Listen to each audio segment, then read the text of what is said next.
हैरान मत होइए, आगे आपको दिखाते हैं किसने किसने क्या कुछ कहा है। दोस्तों, सरेआम आंखों में धूल झोंक करके महाराष्ट्र चुनाव में धांधली पर राहुल गांधी ने एक चेतावनी दे दी है। राहुल गांधी ने कहा, कर लो जितनी मनमानी करनी है, कर लो जितनी बेईमानी करनी है, किसी न किसी दिन बीजेपी की सरकार बदलेगी और फिर ऐसी कार्रवाई इन भ्रष्टाचारियों के खिलाफ होगी कि फिर कोई ऐसा सोचने की हिम्मत नहीं करेगा। तो उनको यह भी सोचना चाहिए,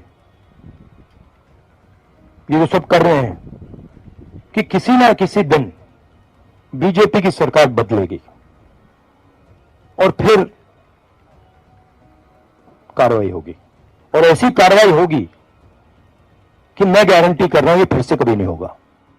दोस्तों, महाराष्ट्र के निकाय चुनाव में स्याही की जगह माकर के इस विवाद ने महाराष्ट्र से लेकर के दिल्ली तक न सिर्फ सवाल खड़े किए बल्कि भूचाल सा लाद दिया। चुनाव आयोग, मुख्य चुनाव आयोग ज्ञानेश सवालों के घेरे में जब दबाव बढ़ने लगा तो महाराष्ट्र चुनाव आयुक्त दिनेश वाघमारे ने जांच के आदेश देने ही पड़े।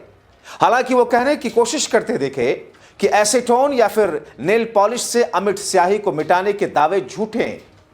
अब दोस्तों, चुनाव आयोग के इस अधिकारी के दावे झूठे हैं या फिर ये वीडियोस जो आपने देखा, आप देखिए किस तरीके से उंगली पर माकर से स्याही लगाई गई और फिर उसके बाद में नील पॉलिश मिटाने वाले, छुटाने वाले उस लिक्विड को या फिर सैनिटाइजर जैसे लिक्विड से उसको बड़ी आसानी के साथ में छुटाया जा रहा है। और ये सारे के सारे वोटर ज्यादातर इसमें भारतीय जनता पार्टी या महायुति से जुड़े हुए लोग हैं। मगर दोस्तों, क्या ज्ञानेश के ऐसा कह देने से कि सच बदल जाएगा? दोस्तों, बात सिर्फ उंगलियों पर फर्जी माकर से स्याही लगाने या मिटाने की नहीं है, बल्कि इसके इतर भी गंभीर आरोप हैं। स्याही ही नहीं, पैसे बांटने से लेकर ईवीएम पर भी आरोप लगे। दोस्तों, विपक्षी दलों ने तथ्यों के साथ में आरोप लगाया कि मतदाताओं की उंगलियों पर लंबे समय तक ना मिटने वाली स्याही के बजाय माकर पेन से निशान लगाया गया है।